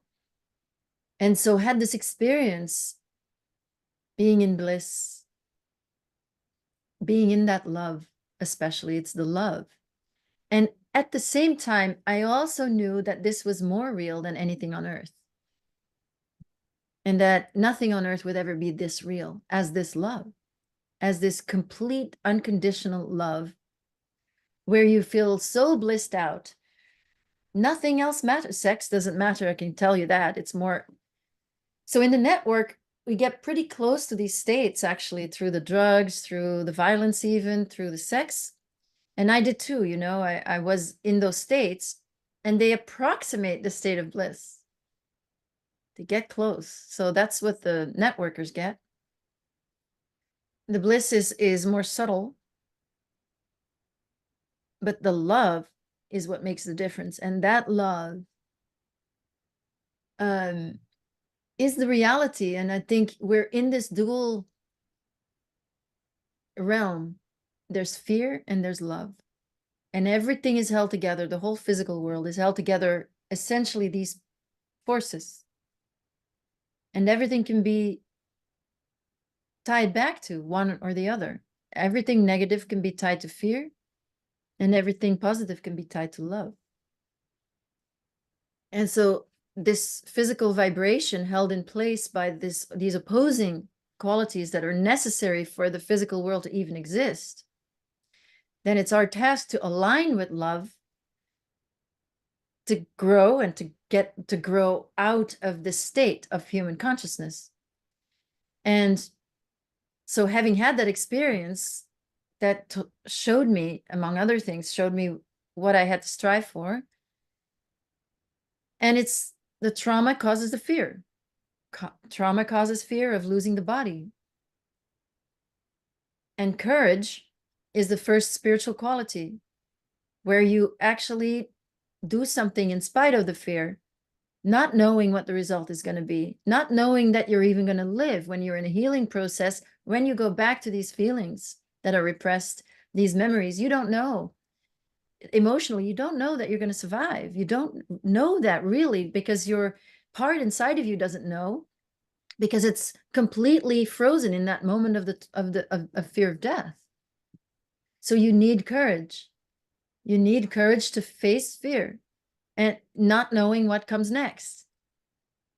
And that has been, I was atheistic for a while. I was agnostic by the time I started therapy, and then I had to commit. And then that became the first thing that was greater than myself, greater than my ego. A damaged ego does not do well, is not really, you know, a damaged ego is either going to use spirituality to bypass and to not look at trauma, or it's going to be stuck in the trauma. And everything is spirit. So the healing is not possible. Integration is possible to a certain degree without a spiritual belief for sure, without spirituality, but you're always going to end up in a persona, because it's only, how do you really get out of victimhood? You can't get out of the state of victimhood completely unless you get out of every persona that is there for you, that is shown for you. Every persona, everything that you need to prove is something, a persona for the world. And again, my unconditional model takes the parental self as this self that is closely connected to spirit. And then you become the parent to your parts. That's really sweet, because that's really what we all need, right? We need to baby our inner child. Everybody, whether they've went through what you did or not, we've all been subjected to so much trauma and just barraged with fear. Everywhere we look, there's fear. You know, turn on the news, turn on the radio, you go walk, out in the neighborhood. Like everybody's just in this really low frequency state, this fear state, like you said, this trauma state. And I love that your work helps us go back inside and say, like, what nourishment and nurturing does my body need? Like, where do I need to heal myself and like go back and be the parent that I never had? And so that brings me to the next part. I want to talk more about your healing journey. I think that where you were, people hearing where you were to where you're at, I mean, it's just incredible. Like, there's no word more than miracle that I can think of to describe, your transition, along with so many other survivors who have come out the other side like you have, and just so accomplished in everything that you've done. So let's venture more into your healing journey. We talked a little bit about the spiritual side. Let's talk about the yoga and the therapy, if there was anything else that was really helpful for you. And then obviously we'll go into how those different things inspired you to create these books and projects and podcasts and everything that you're doing. Oh, thank you. Yeah, so 35 years, it's hard to wrap up, but I certainly don't recognize the person that I was 35 years ago. That's to say, I was constantly in some loop. I call it trauma loops. People get into trauma loops. Yes. So there were parts, there were triggers, crazy, crazy trigger. But again, it's in my book, but when I was rescued from the network, this gangster gave me a list of instructions, which I very carefully followed. That's why I'm in New York. That's why I moved to New York eventually. So these were instructions for life, which kept me away from prostitution and drinking and drugs. Very important, because at 16, I was already in the Red District in Antwerp. I would have definitely given into that, except for that I was not going to sleep with anybody. So it didn't quite work.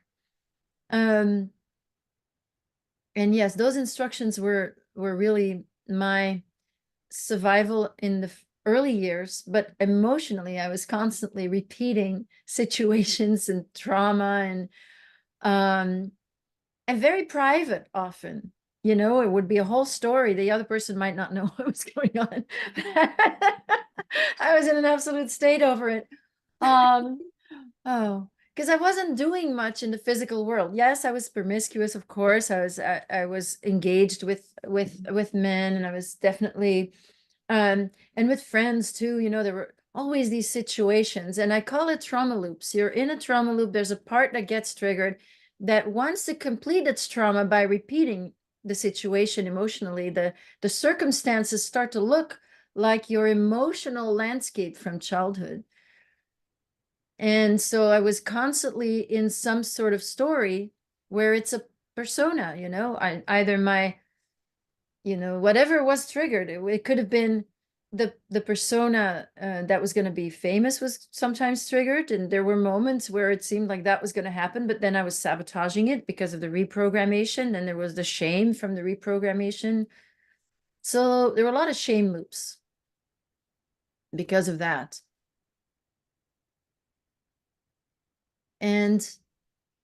But I had no idea why. I did feel that I wasn't myself.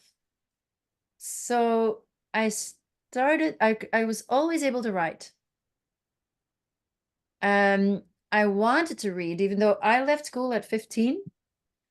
I left home pretty much at 15, 16. So I left school then at 15 as well. But because I always wanted to read and wanted to study, and that was not one of the instructions, but I ended up going to American Film Institute as a writer, as a screenwriter. So I was accepted there. They didn't know I didn't have a high school diploma. I don't think you had to have a high school. Anyway, you could get in without a bachelor's, which I did, and that was just based on my work. And so the writing was always there. Like I could always count on it. I've gotten a lot because of my ability to write, and I've always had a confidence around it as well that comes from nowhere. And so culture was very important, and therapy, I loved psychology, even though I didn't really know much about it. I found a book actually, I tried to read it, Compendium of Modern Psychology, but couldn't really read it because it was quite dense. I was 17 or something. And damn, I have to understand this. Like I could not accept that I could not get it. Oh, So I worked on it, and I gotta get this. But I was always drawn to it. And so therapy was very successful, very, very early on. And that's to say, I felt that I knew nothing real. I always felt that there's nothing is real in my life. And then a few weeks into therapy, like bang, crying, crying as my perception was changed of some belief that I had about an abuser. And then suddenly, I understand, I realized I was victimized, crying for 3 weeks. And as I was crying, I was receiving insights. And that wisdom, I thought, that's what I want. And that's kept me on the healing journey. Because if I knew what was ahead of me, I would have never, ever. You have to be But I did want to better myself. And I couldn't accept that I couldn't be myself, even not knowing who I am. So that I do feel now. I feel very much that I am myself, and I do feel in alignment, but it's a very long journey. A lot of trauma stories, I can tell you that, a lot of trauma loops. And then of course, after some time, I started being able to look at those trauma loops and get the distance, and with the help of therapy. And then I was doing yoga, which was so important because I had no awareness of my body at all. I was promiscuous, but I was just go into a persona and sleep with him. Sometimes I slept with him and I didn't even remember what had happened. There was all this dissociation was all there. So the yoga brought me back into my body. Very powerful. And then of course the physical results of sports and yoga, was always sports too, just puts you, it keeps you healthy. It's important. It's part of the yoga is maybe the meditation is like, that part of the yoga, the meditation and the prayer and the devotion. That part, like for that, you need to be healthy. And anyway, need to be healthy anyway. What better way than to do sport and yoga? So I don't take any medication or anything. I never did. amazing. Got enough drugs, I think, in the network. Yeah. Yeah. Including little pills. It was all pills, so I always avoided pills if I could. But it's slow. Healing is slow, and it's annoying.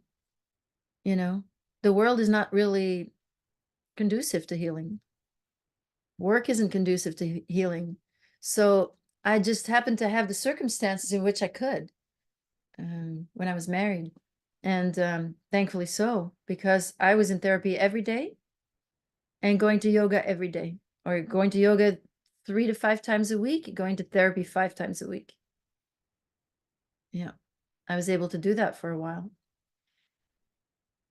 And I needed it. I needed it. I needed all of that time.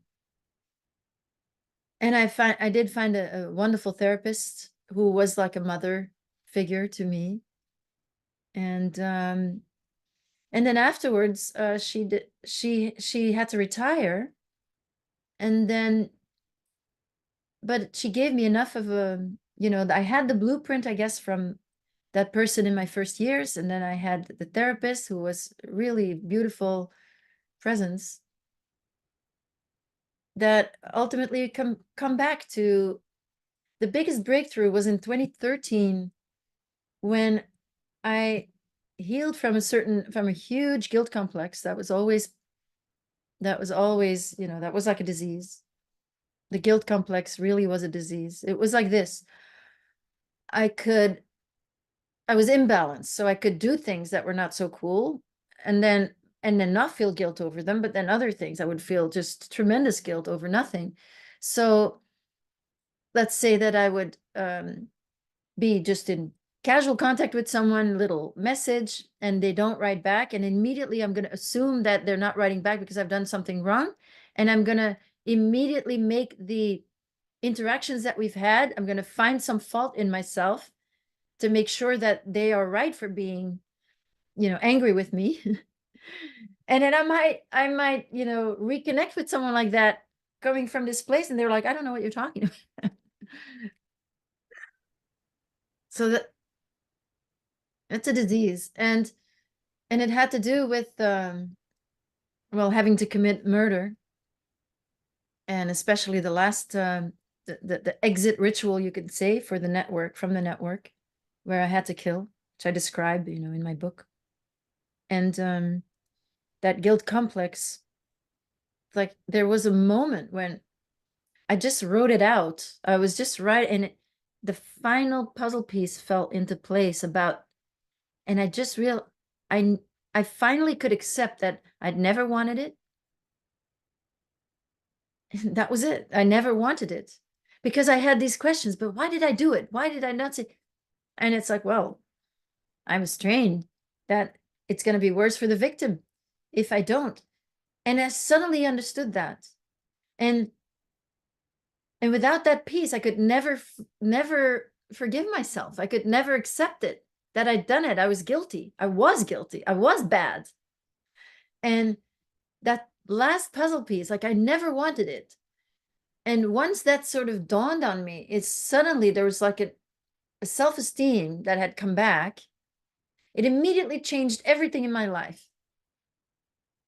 Not so, I mean, from appearances, it didn't look so good, but in fact, it was very good. It was very necessary. And I went public. I didn't like, I just did an interview for the prison yoga, and I just answered the question without like holding back. And that was it. That was the beginning of going public. Wow. Oh my goodness. How did you feel after that? And what made you decide to keep doing it? Oh, once I had that self-esteem, it wasn't a big deal. I felt protected from the fact that I was in the United States. And it wasn't much until 2016, a small video went viral. But no, it was clear once I started speaking about it that I should keep speaking about it. That was clear. And I would just do so. I never sought really to be interviewed. I just answered to, when people asked, I just answered. And then in 2016, it went viral, and that was, yeah, then I got sort of the other side, confronted with, oh, the network is still extremely active, and they are sending people, and I better watch out. And then, of course, it's like, really? You're gonna like try to you're gonna threaten me? It was the same thing as in childhood. Like, why would a grown man or a grown person put so much attention on a little child, so afraid of a child? And it was the same now. I'm just a small person. What do you want? What do you want? So then it was more conscious choices of being public, and then also very consciously thinking about, in 2020, I really had to start thinking about my my role. And I came to the conclusion that I'm sort of a 101 for people that are just waking up, that people that are just understanding, that may not have any clue that the world is not what it seems, that I would be, an introduction. I can explain. I can explain it. So an entry level for, and that's why I only talk about my story also. I don't really share any other opinions or anything like that. To all the people, with all the, whatever your opinion is,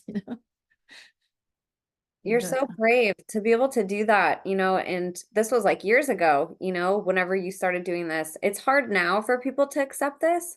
I can only imagine back then. I know that you had a video go viral, so obviously there was interest then as far as people wanting to support and saying, "Wait a minute, is this real? Like I'm going to watch this and I'm going to go share it, and oh my gosh, I can't believe this." What have you seen sort of with the response from then to now? Are you seeing I've only been doing this for a few years and I've already seen kind of like a shift. What have you seen? Just, you've been doing this a lot longer than me. How has the landscape changed as far as how people receive this information? yeah, isn't it amazing how much it's changed? It's incredible. It's so hopeful. In the beginning, it was like a lot of anger, a lot of disbelief, a lot of meanness. And of course, the networkers are always mean, but a lot of people just being mean for the sake of it. I don't believe her, she's like whatever, bad actress, I don't uh but it was sort of like a low vibration. Yeah, the comments were like either anger, like hang them, we need to bring back the death, penalty, and then yeah, unbelievable how many people, and especially young people, are completely clear on everything. Beautiful people with so much clarity on every level, the spiritual level, the historic level. That's the responses. I feel so grateful. Like I get these messages from people. It's like, wow, that's beautiful. And I mean, you've had a big part in that. You and others that have stepped forward when nobody else would, even if it was a confidence thing and it was beyond you, there's still a lot of people that could have been speaking out potentially and weren't. And I think that's what's amazing about what you've done is so many people have found their voice through you. They felt understood.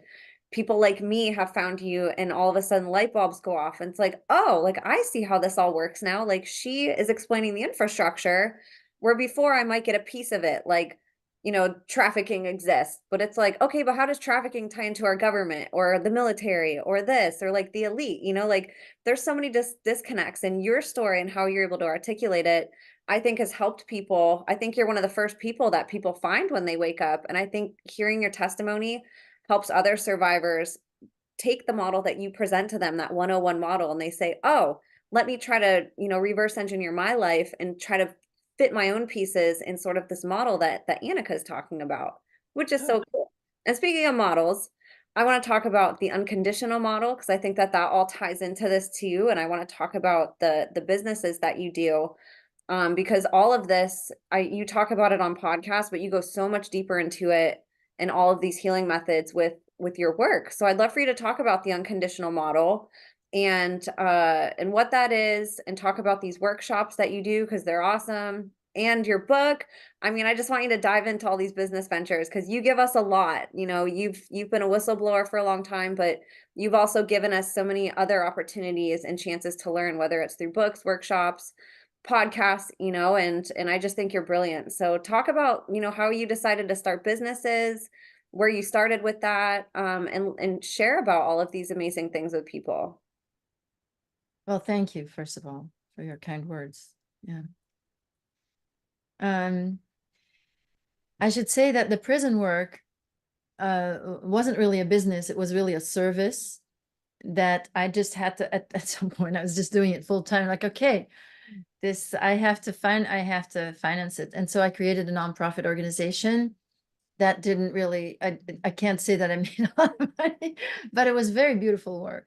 And in the course of it, I was, first of all, going into the prisons, when you learn yoga, like the way that it's taught, and all those false gurus that are walking around, and and especially something where there's physicality, and there's, when I was doing yoga, when I started doing yoga, people would just come and, grab your hips, and they wouldn't ask to touch you, and it was creepy. There was a lot of creepiness. There was a lot of creepy teachers, and men and women, and um and then I liked Ashtanga, because Ashtanga is, well, that was physically the sort of the most challenging.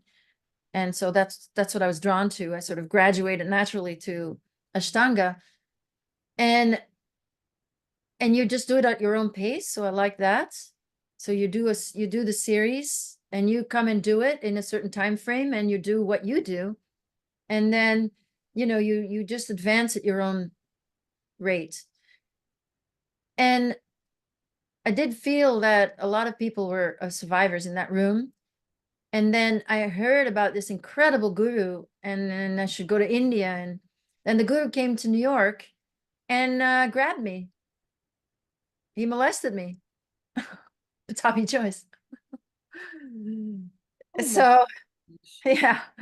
So I complained, but and then I wrote an article about it later, and it's unbelievable how that world also is just completely silent on all these abuses, and speaking out about it. It's been horrendous, horrendous. And so I did the work in the prisons, had to do with how are we going to work, how are we going to bring yoga to people who are vulnerable by their situation, so vulnerable, and especially in the New York Rikers Island, people, most of those people are there because they can't afford bail. Really, you're just going to a poor area. That's really all it is. And I'm not saying that people shouldn't be incarcerated, but um, it was a socioeconomic situation there. So we're teaching, how are we going to help to feel people, feel empowered. So there was this question of, there's trauma-informed yoga. So there was that, and I was taking from that. But for me, it had to go farther, because there was always this, like, I am the teacher and I'm teaching you trauma-informed yoga. Even though we're doing things differently from a regular class, we're not going to touch people. We're in a prison anyway, we can't. But still, I felt the teachers always like putting themselves above. So how are we going to turn that around? How are we going to be on an equal playing field? And so that's the unconditional model. That's how that started, like trying to find a practical way to bring yoga. And of course, it was about presence. It's like yoga was the excuse to come in, and it was really bringing presence. We might not do any yoga. We might just like have to listen to you that day. It was like that. It was very beautiful. Oh, I miss it. I don't do it anymore. I miss it. It's just, it's heart to heart. When you're heart to heart, you're on the same level. You don't speak down. But when you learn to teach yoga, you're taught to teach down. So that had to change. Like, and when you learn to teach trauma-informed yoga, it's the same. So just to completely be self-aware enough so that you can be on an equal playing field with someone.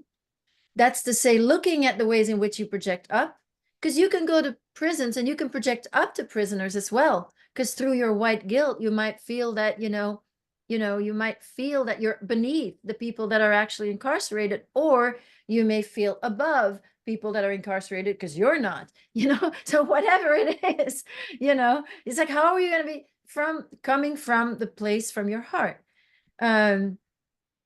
and with good boundaries. So that became the unconditional model, is a way to look at yourself and heal yourself, whatever, using projections as a way in to your unresolved trauma, unmet emotional needs, and of course to be better present with others, and that can be anybody. can be as a provider, or it can be as a friend. It could be as, whatever it is for you, but it is to literally heal in the context of changing the world, in the context of undoing the toxic power structure.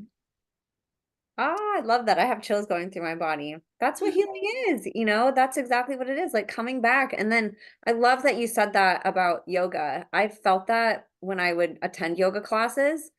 I always felt kind of violated by the teacher. I felt like they looked at themselves as like a master. And yeah, the touching, whenever you're just trying to breathe and you're relaxing and this already sort of awkward poses that you have to do in front of Exactly. people. And then they're coming over and touching you when you're just trying to like breathe into being comfortable in your body. It can feel so violating. And so I started doing yoga at home because of that. And that brings me a lot of hope that for you, like you're helping people understand how trauma comes into this and how triggering and traumatizing some of these things can be for a modality that should be very, very healing, like the breath work with yoga and the stretching and the expansion and just being present with your body and in those moments.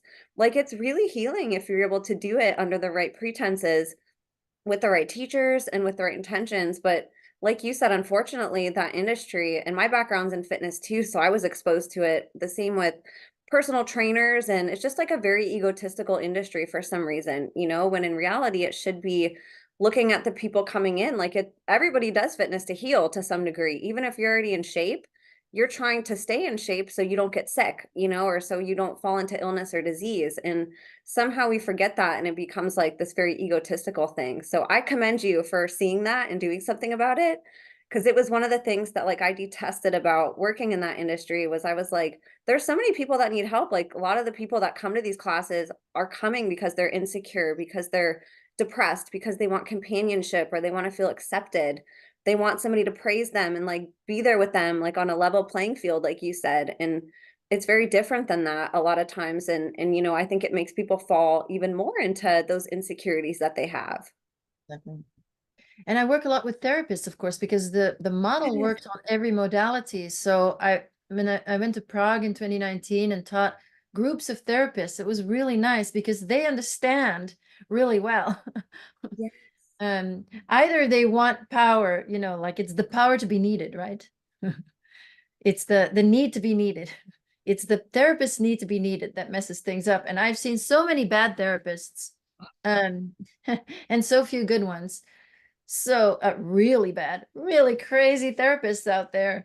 So there too. So I work with a lot of therapists, and yeah, so the workshop I'm doing in LA, in June 4 and 5. Yeah, that is a live workshop. I love doing live workshop. I was doing them all the time with Liberation Prison Yoga in New York. And people are coming from everywhere, to be there. And I just really, really love working with people in person. Last year, we did it in Holland. It was fantastic.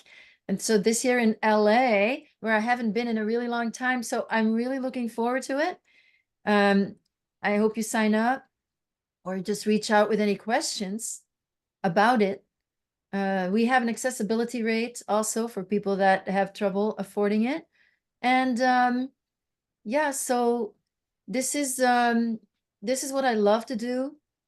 The online course, of course, is more in depth. Those are more level courses for people that want to ultimately be an unconditional model practitioner, and which is the shifting the power, which you see there as well.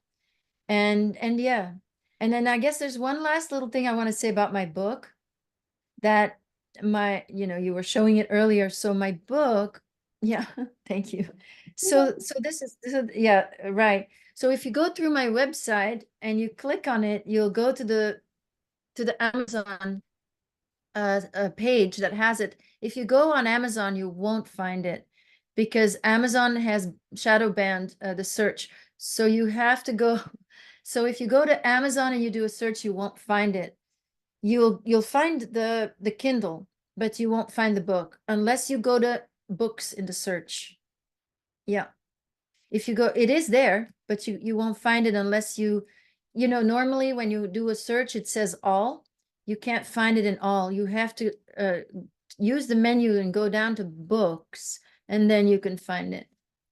Oh my gosh, they're shadow banning you on Amazon. That is so horrible. Oh my gosh. Wow. And can you talk, I know you said that this is essentially a memoir.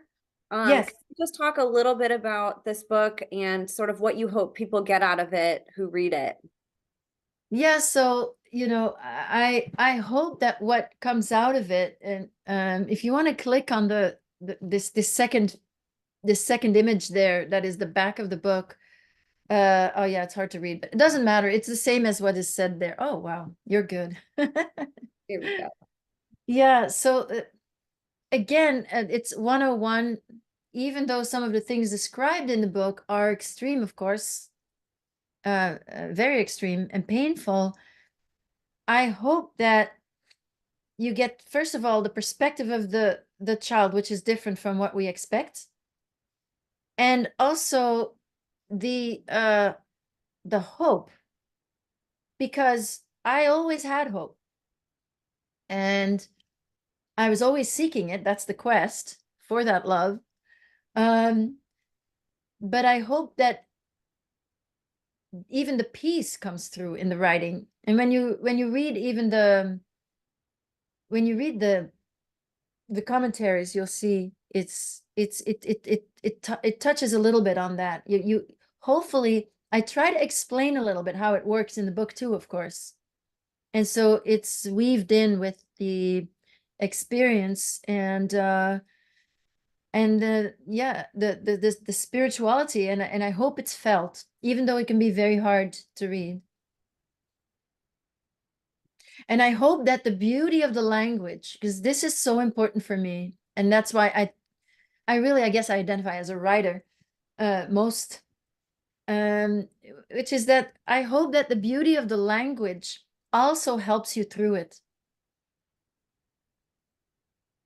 The I style. love And I love that ultimately your everything that you do, even though you use your story as the foundation, everything that you do is based off love and healing. That is like the final message that you want to get across to people, and it's not about being a victim. It's not about, dwelling in the things that you went through. It's about taking those things and giving your story a purpose, finding meaning in the things that you go through and being able to transform yourself with it. And I look at somebody like you and I'm just in awe that you went through what you did and now you're doing things that most people who have all the resources, the time, the energy, who don't have, a bunch of trauma that they've gone through and healed from, anybody in the world could go write a book or do a workshop, and so few do throughout their whole lives, and I find so much inspiration in this, that you were able to find purpose in your pain and to be able to transform that into things that can help other people do the same. And your book is just one testament of that. I love these workshops that you're doing. Whenever you talk about the unconditional model, all I can think about is unconditional love. Like, that's what comes to mind. And I'm like, that is totally everything that Anneke embodies, is unconditional love. So of course it would be called the unconditional model, because it just really suits that. And you also people can contact you if they want to work with you, correct? That's right. So I do personal sessions with people, and I love it. I love working with survivors. So absolutely. Yes. And it's not just survivors. I work with other people too, actually. And they can contact you right from your website, which is nice. She has a contact page, so really easy. And then lastly, I'd love for you to talk about your podcast, because again, you have your own story that you harbor. You could easily just focus on your story. And in typical Anneke fashion of taking on so many things to help humanity, you've decided to take on other people's stories and share them to help not only help give survivors a voice, but to, increase the awareness of these different crimes that happen, these organized crimes. So I'd love for you to talk about your podcast too, because you're such a good speaker and you're so meant for this. And I'm so happy that you're doing it. Oh, thank you. Yes, so I just published actually an English version of an interview that I did in French with Chantal Fry. Um, and that you can now get from my, just if you scroll down, I think you'll see Chantal Frey there. Yes. So if you click that now, you can get to the English version. You get the French, and then below that you get the English, and then you get the YouTube and BitChute and Odyssey and all that. So I just recorded that with another person. So just grateful to her. And next week we'll publish the last interview I did with a male survivor, Alander Markman. I'm very happy to, I've known him for a long time, so I'm very glad that we sat down in person. I like to sit down in person if we can make it happen. Um, and so his story is, again, very interesting. And yeah, so you get these different people, my mission is pretty simple. There's the exposure and then there's the healing. And so the exposure for me is, yes, be like Ellen Wheeler, for example, that I interviewed in Germany. She talks really about the process. It's very little about her history. She talks about the healing process that she's in the middle of. So, it's like you it's just the reality of having lived through that and the healing of it. It all comes together. Yeah. And I find that in person, I mean, it's obviously we can do it online like we're doing today, and I've done a few online as well. I'd like to sit down with people in person if I can. So, but thanks for asking. You're welcome. I think it's amazing that you're helping hold other people's stories and holding space for them to tell it, and knowing that you have your own story that you're carrying. I think it's so brave of you. And I encourage everybody, you can get to her podcast right from her website, which I would recommend. We never know if YouTube's going to keep this stuff up and some of these other platforms. And it's really awesome to just go right to the creator's website. And Anneke literally has everything on here. So you're also on, I see at the bottom of your page, Instagram, Facebook, Telegram, Twitter. So you're also on all these other platforms also that people can keep up with you and connect with you. Telegram, I don't have access to on here, but I can see your page. And then Twitter, I love your Twitter too. You have been more active on there and people can sort of keep up with you day to day. You post your interviews and anything that's new. So Twitter, I think, is always a good place to just check in with you and see what you're up to. And, if you're doing interviews and stuff. And then your website is the wealth of knowledge for everything that you do, the book, the podcast, the workshops, the contact page, and your blog. You mentioned writing. Your blog, I think, is amazing too. You put a lot of tender, loving care in here with sharing photos and personal moments. So people can also get more insight into your life that maybe isn't in the book or that you don't talk about all the time. So Anneke, I just really thank you for everything that you do, because I mean, I don't know how you do it. You find so much time to do all of this. I have a podcast and I do a little bit of writing and I'm like, oh my gosh, this is a lot of work doing this. And you're just out here, workshops and books and podcasts and all this stuff. And it's really awesome to see. So is there anything that we didn't talk about today or anything else that you're working on that you wanted people to know? Any words before we close up that you'd love to share? Anything that we didn't cover, I want to give you some space to do that. No, I think you covered it all. I think you are extremely thorough. Thank you. No, I You're really absolutely appreciate it. welcome. It's an honor to have you on. Like I said, you were a big part in my own learning and you helped really connect the dots and break this stuff down in a down to earth manner when it was so confusing to me, and I know I'm not the only one. So I just thank you from the bottom of my heart for your courage to keep going. I know this isn't easy. I know it's getting easier because there's more people supporting, but when you started, I know it had to have been a big uphill battle, and you did it right in the middle of your healing too. So just thank you so much, Anneke, for everything that you've done. You've given so many people a voice. You've given so many people courage. You've helped educate so many people. And I feel like you're still just, right at the beginning of what's in store for you. So I cannot wait to see what else. Thank you. Thank you You're so much, welcome. Emma. You're a fantastic interviewer. And you are too. So people, please follow Anneke. Go watch her podcast. She's the most compassionate, sweet, loving host ever. She has some awesome guests. You'll see some familiar faces too. She's had Rachel on and some of the other people that have been on this show and people that I haven't. So you guys will get to hear some new stories. Chantal, I think, is amazing. And Anneke, you were featured on 50 Voices of Ritual Abuse, which I have covered extensively on this podcast. Huge supporter of that platform. So people can also go support you there. I'm going to have all of her links in the show notes. Go connect with her across all platforms. Again, we don't ever know where we might get scrubbed off social media or what's going to stick. So definitely go save her website into your saved websites on your phone or on your computer. Go visit it, go watch all her podcasts, connect with her, lift her up. You know, the enemy still is striking. And so I always feel like the more eyes we have on survivors, the more protection it offers them, you know, and Anneke really has been such a huge help to everybody. So go lift her up, everybody, go support her.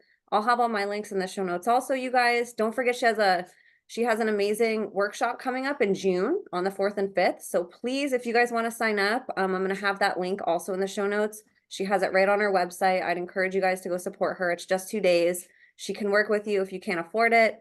If you do have the means to support it, it goes a long way to help support survivors' businesses. So please go support her, go to her workshop, learn from her. She's a wealth of knowledge.